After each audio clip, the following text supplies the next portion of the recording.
Alright, what's up y'all, it's LakerFan here. As y'all can see by the title of today's video, we're here to talk about the best controller settings on NBA 2K22 Next Gen. There's tons of game-changing stuff in here, so I hope y'all enjoy. If you do, feel free to drop a like, sub if you're new, turn on the noties, all that good stuff. And like always, trying this 1 to 1,000 likes. Alright, so check this out. This is going to be a little bit different from what I normally do with these controller settings videos. I'm actually going to show you a couple in-game situations, or I'm actually just going to go to blacktop in most of these and show you how to do them. So first thing that we're going to talk about that's really cool, we're going to go to the controller settings later and explain how to turn all this stuff on, but for now I just want to show you how cool and innovative this stuff can be sometimes. So first thing I really want to talk about is pass type control setting. In controller settings, changing the icon pass setting to pass type control will allow you to double tap the player icon for bounce passes and hold for lob passes. So if you want to arc it super high over top of a defender, or if you want to bounce pass it low, you can do that with the icon passing. You hold your RB or R1 and then you double tap or hold the button of the icon of the specific person you want to do that for. Alright, so like I said, later in the video, we're going to come back to all the settings and explain why I have set to what I do for them. But for now, I'm just explaining why you want to go to the icon passing, change it from default to pass type control, and we're going to show in-game explanation of how to do this. Alright, so here we are on the blacktop. We got a couple just random players, and I'm holding my RB and showing the icons up. Now, what I'm going to do for the first one, I'm going to throw to Embiid, who is X. I'm going to hold it, and it's going to lob pass it high. So you're going to see, boom, we're just going back and forth, doing the lob passes, doing high passes with the icons held. This is really cool. Now, Kawhi Leonard might low-key lurk that. I was going to say, that man is a menace on defense. But as you can see, we're just throwing it around and doing really high passes. I'm going to do a regular icon pass to show you what these are all looking like. Very clear, you know, it's all the same look that you're used to. Boom, regular icon passing. But then again, boom, we're going loft pass. We're going with the lob pass on these ones, and it's super different. All right, so now we got the bounce passes right here. Like I said, for the lob passes, you're going to hold it. For the bounce passes, you're going to double tap the button. So, for instance, I'm going to pass a Tatum right here on a bounce pass, little entry into the post and stuff like that.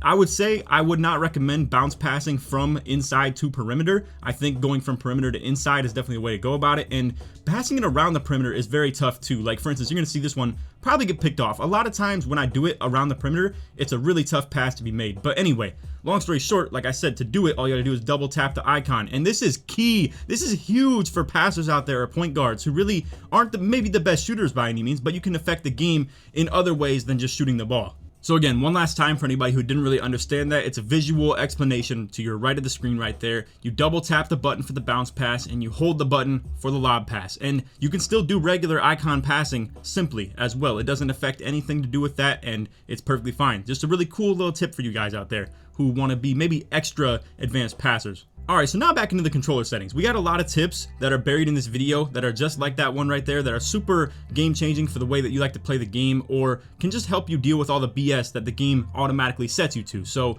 stay tuned for all the stuff in the video right here. From this point forward, we're going to go from top to bottom. So for instance, shot meter. You can change this to free throw only. It's either set to on or off by default by most people's standards, most likely. But if you want it for free throw only to be able to time your free throws and be able to actually visually see it, feel free to go for that. Honestly, you could turn it off though. There is a little bit of delay to free throws in my opinion, and I feel like I personally would like to just keep it off, so that's what I'm gonna do. For shot time, you can do shots only. I see a lot of people out here who are just missing their wide open layups on current gen. I think by default it's set to shots and layups, and on next gen it might not be. I don't know what the case is with that, but I would personally just put this to shots only. I see a lot of people just missing wide open layups or missing semi-contested layups with a tall big with a small person on them because they're just holding their meter down the whole way and getting very late every time. I think some of them doing it intentionally for clips though, to be completely honest with you. But anyway, free throw timing. Now this is kind of interesting because this is going to be banned in all types of WR and MPBA and super competitive Pro-Am League tournaments and stuff like that. However, if you're someone who's just kind of casually playing, you can do this if you want. I feel like people are going to say I'm gatekeeping or maybe like, you know, making it worse for the casuals out there to explain this to you guys, but for the casuals, you guys probably don't care if I explain this information because it's going to help you. So for free throw timing, you can put this to real player percentage, and you don't even have to time your actual free throw. You can just tap X and then it just does your free throw based on what your player's rating is. So if you're someone who doesn't want to have to focus up on that type of stuff, feel free to just put it on real player percentage.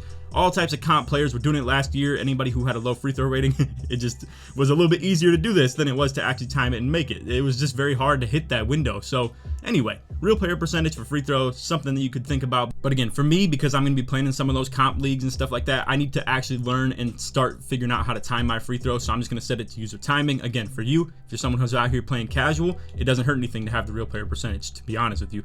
So one thing I really want to talk about, double team reaction. This is automatically set to auto. When you switch it to manual, it's going to allow you to double team defenders on the perimeter way more consistently when it comes to 2 of you on your team when it comes to PvP situations. So like Park, Pro-Am, all types of stuff like that. When you're holding LB and your teammate is as well, you're forcing pickups a lot, and you're getting the double team animations where people have to loft their passes, they have to jump pass, all types of stuff like that. So double team reaction, you definitely want to set to manual. Alright, so now here's where we get into the really cool stuff. So first thing that I want to talk about, like I said, we're going from top to bottom. Icon lead passing. This is automatically set to on. Now when you turn this off, for anybody who's out there that plays rec, or even for 3v3, if you're a big man who gets rebounds and stuff like that, what you are automatically going to be doing is, if you're getting the rebound and holding your stick up to like kind of walk forward or run forward, and then you're throwing the icon pass, you're going to lead it forward, so toward the baseline, toward out of bounds. And I'm sure a lot of people have dealt with that in the past. I've seen so many years in 2K where people are throwing out of bounds on the baselines, on the fast breaks, and they hate 2K and they hate with the situation and stuff like that.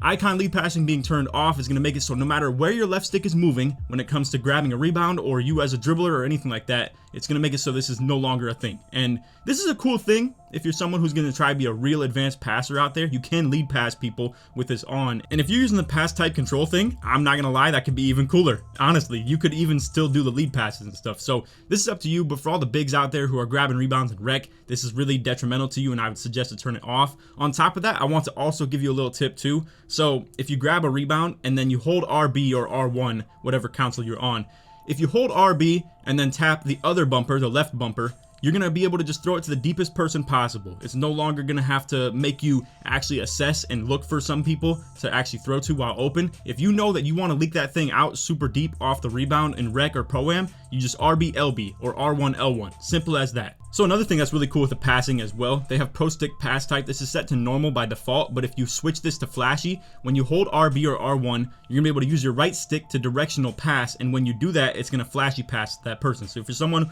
who runs special delivery and stuff like that, you want to be Magic Johnson out here. I'm not gonna lie, bro, they gave a lot of innovation to passing. This has been in the game for a while, but I never see people do stuff like this. And I gotta say, when people talk about lack of originality with the gameplay, or people, or just the player base in general, there's so much opportunity for you to be an original player and be so different than what other people are able to do on this game. And rarely do people actually take it upon themselves to try and get better at stuff like this. I personally kind of want to get better at stuff like this myself, so I'm going to take it upon myself to be able to do stuff like that. So like we mentioned earlier in the video, we got icon passing. This is going to be set to default. You're going to switch it to pass type control setting if you like to do that, and it's not going to hurt you by any means. It's really something that you could just do and be innovative with. So boom, we already talked about that. Receiver control setting doesn't matter. Pro stick defense, I would just keep it on to absolute. For anybody who's curious about this, camera relative makes it so where if you're like in the left corner or something like that and you want to go for a dig steal, or this is more relevant for dribbling, I would say, but if you're in the left corner on defense, you want to go for the dig steal, which is on absolute down on the right stick every single time.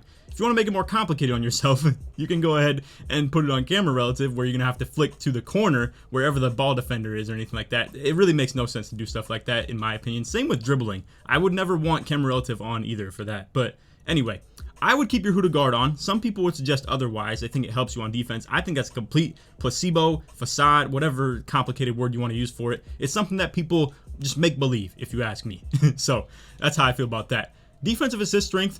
I've had all types of opinions on this throughout all the years of 2K. I've tried 30 some years, I've tried 20, I've tried even 50 and 100 and stuff like that. I've experimented a ton in this game, and me personally, in my opinion, I would just leave this at 0, because in this game, where it's a lot of left-right movement from the point guards, as a lot of you have probably seen, you do not want the game halting you up and holding you up when it comes to you holding your LT button. I would personally just like full control over this, and I always feel the exact same way about box out assist strength too. So every year I've always put this at 0. It starts you at 50 by default. You can leave that there if you're comfortable with it. If you're a point guard who has really low rebound ratings and stuff like that and no box, I would maybe suggest to keep this at 50. But for me, who's playing as a big man, I love to put this at 0. I don't like when the game kind of auto controls you and pushes you and pulls you to different areas and stuff like that when going for the box outs. I personally love having this at 0. So I got 2 different options that I'm going to suggest to you guys for pass target profile. So number 1 that's going to fit a lot of people's play style is going to be for 3v3, and maybe even some situations where you're playing pro-am, where you can run pass target direction to 97 and put distance to 2, openness to 1. This is going to let you just move your left stick wherever you want to throw the ball, and it's going to be a lot simpler if it's 3v3. I will say for Pro-Am, it gets a little bit more complicated because you got some situations. I'm just going to draw you guys an explanation. So if you're at the top of the key in a 5-out, you got one guy in the left wing, one guy in the left corner. You got one guy in the right wing and one guy in the right corner. If you hold your left stick to the left, it's going to throw to one of the guys on the left, but it's probably the one closest to you. You can't really control that by any means. So this is going to be a complete problem solver when it comes to the Pro-Am stuff. Like I said, for 3v3, really fire. Like, it's going to be super easy for you to pass to one of your two teammates, depending on where you hold the left stick more to. And then also for Pro-Am, there is a setting called skip pass right here. You can just hold the A button to the left side and it's going to skip the first person and go to the second guy. So AKA it's going to go to the left corner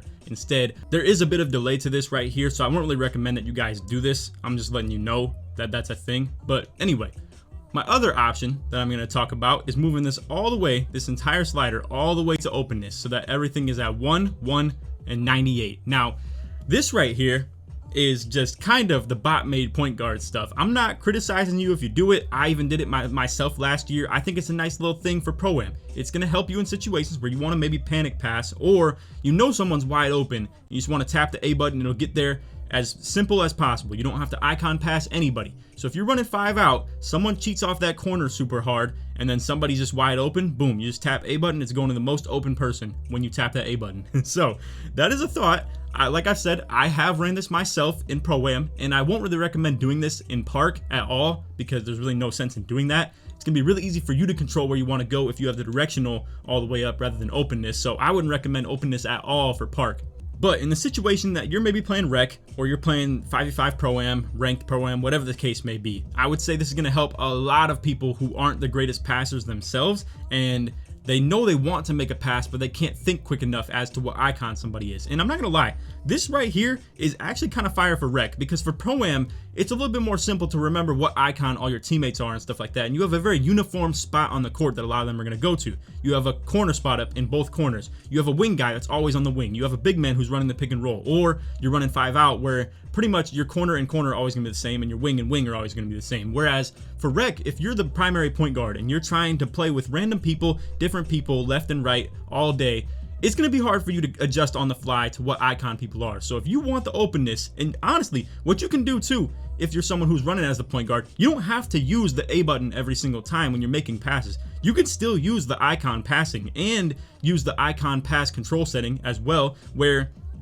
you could do all types of stuff that are super complicated and complex when doing the icon passing. But in the rare situation that maybe you just want to tap the A button and get it to somebody quickly, you can just run openness. Honestly, you don't have to constantly use the openness pass setting with the A button. You can still do other things. So anyway, that is all for the video. I hope y'all enjoyed. If you did, feel free to drop a like, sub if you're new, turn on them noties. All good stuff, like I said in the intro. Let's try this one to 1,000 likes. And if you made it to the end of the video, put controller in the comments to show support you made all the way through. Like I said, for me in the 3v3, I like to have direction on. I am changing this constantly when I'm switching back and forth between game modes and stuff like that. So it's something to keep in mind. But anyway, a lot of stuff to put you guys on game with in this video. I hope you did enjoy, and like I said, if you did, feel free to drop a like, sub if you're new, all that good stuff. We're gonna have stuff like this all over the channel too, so if you're new to the channel, feel free to, you know, drop a sub like I've already mentioned like 3 times. But anyway, that's all for the vid. I hope y'all enjoyed. Other than that, take it easy, man. Peace.